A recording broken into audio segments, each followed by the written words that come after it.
You're awake, but you can't move. You try to scream, but no sound comes out. And then you feel it. Something is in the room. You're fully conscious, your eyes are open, but your body is completely frozen. You might even feel a heavy pressure on your chest or see shadow in the room. This terrifying experience is known as sleep paralysis, and if it's happened to you, trust me, you are not alone. It's a surprisingly common phenomenon that has been documented for centuries across different cultures, often explained through folklore and myths about demons or witches.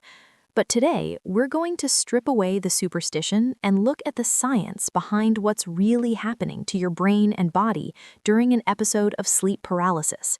We'll explore the causes, the different types of hallucinations you might experience, and most importantly, we'll share practical, effective strategies you can use to break free from it, or even prevent it from happening in the first place. So, if you've ever felt trapped in your own body at night, stay tuned. This video is for you. First, let's understand the basics of our sleep cycle. Sleep isn't just one long state of rest. It's a dynamic process with several stages. The most relevant one for our topic is REM sleep, which stands for rapid eye movement. This is the stage where most of our vivid dreaming occurs. To prevent us from physically acting out these dreams, like trying to fly off the bed or getting into a fight with our pillow, our brain has a clever safety mechanism. It releases neurotransmitters, specifically glycine and GABA, that essentially turn off our voluntary muscles. This temporary muscle paralysis is called atonia, and it's a completely normal and protective part of the sleep cycle. The problem, sleep paralysis, occurs when there's a glitch in the system. Your mind wakes up and becomes conscious before your body gets the signal to turn the muscles back on. So you find yourself in this strange in-between state, mentally awake but physically paralyzed. You're conscious, but your body is still in REM sleep mode. It's a classic case of mind-body desynchronization. It's like the brain's on switch for consciousness gets flipped before the off switch for muscle atonia is deactivated. So why does this glitch happen? While the exact cause can vary from person to person, research points to several common triggers and risk factors. One of the biggest culprits is sleep deprivation and an inconsistent sleep schedule. When you're not getting enough quality sleep, your sleep cycles can become disrupted. Your body might try to rebound into REM sleep more quickly and aggressively, increasing the chances of this mind-body mismatch. Think about students pulling all-nighters or new parents with irregular sleep patterns. They often report higher instances of sleep paralysis. Stress and anxiety also play a huge role. When your mind is racing and your body is in a constant state of high alert, it can interfere with the smooth transition between sleep stages.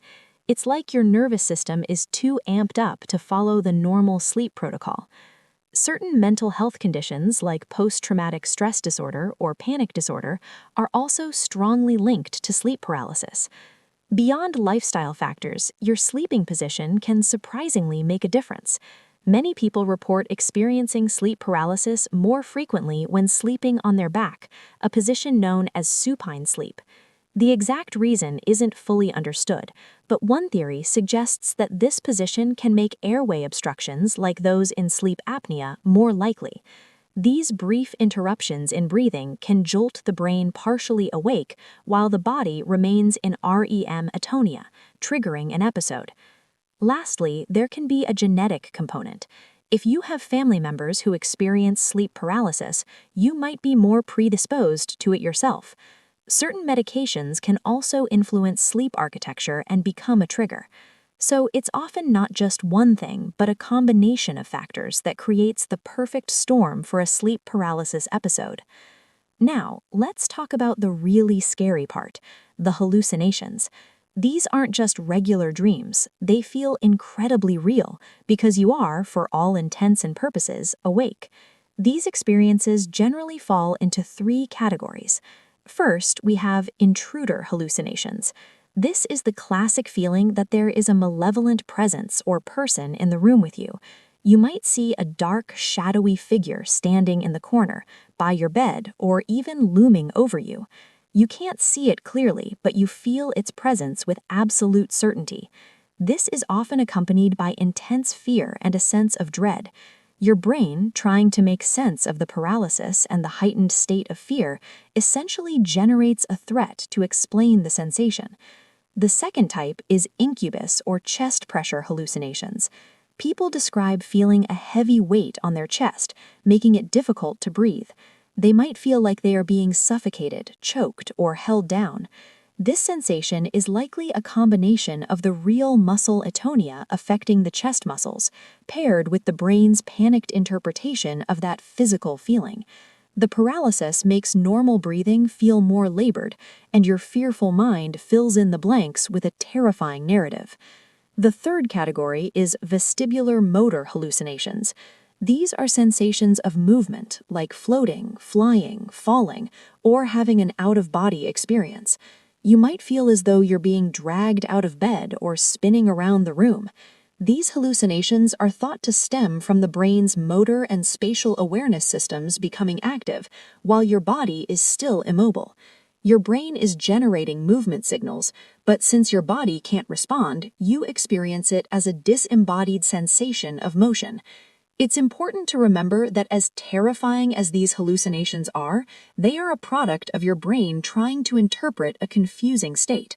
They are not real threats. Knowing this is the first step towards gaining control over the experience and reducing the fear associated with it. The fear itself can actually prolong the episode, creating a vicious cycle where panic feeds the paralysis. Okay, so you're in the middle of an episode. You're awake, you're paralyzed, and you're terrified. What can you do to break free? The first and most important thing is to try not to panic.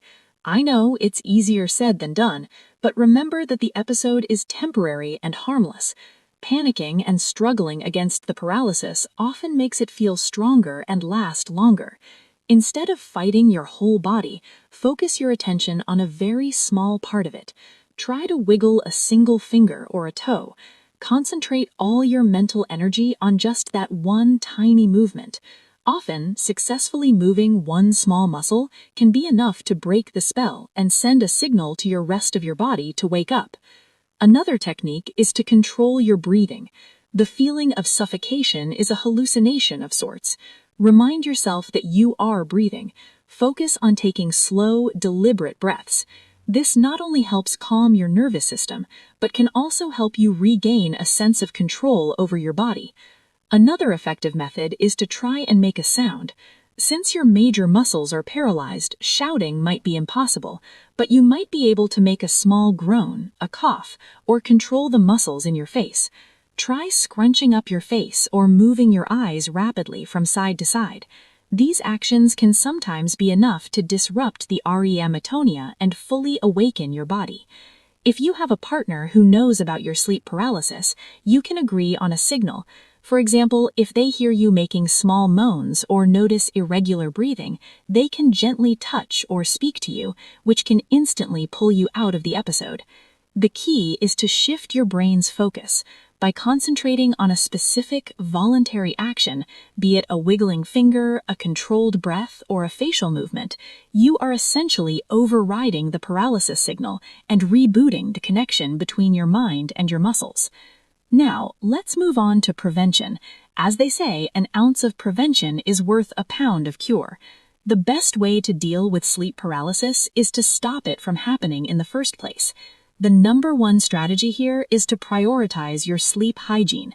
This means creating a consistent sleep schedule, even on weekends. Go to bed and wake up around the same time every day.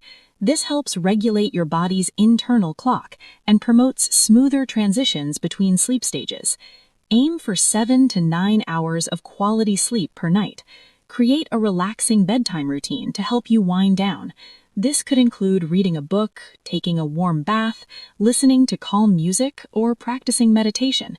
Avoid screens like your phone, tablet, or TV for at least an hour before bed. The blue light they emit can interfere with the production of melatonin, the hormone that tells your body it's time to sleep. Managing stress is also crucial. If you're constantly stressed or anxious, your body is in a state of hyperarousal, which is not conducive to restful sleep. Incorporate stress-reducing activities into your daily life, such as exercise, yoga, mindfulness, or spending time in nature. If you're struggling with significant anxiety or trauma, it's really important to seek professional help from a therapist or counselor. They can provide you with tools and strategies to manage your mental health, which can have a direct positive impact on your sleep quality. Also, pay attention to your diet and substance use. Avoid large meals, caffeine, and alcohol close to bed. While alcohol might make you feel sleepy initially, it disrupts REM sleep later in the night, increasing the likelihood of sleep disturbances like sleep paralysis. And as we mentioned earlier, try to avoid sleeping on your back if you find it's a trigger for you. Try sleeping on your side.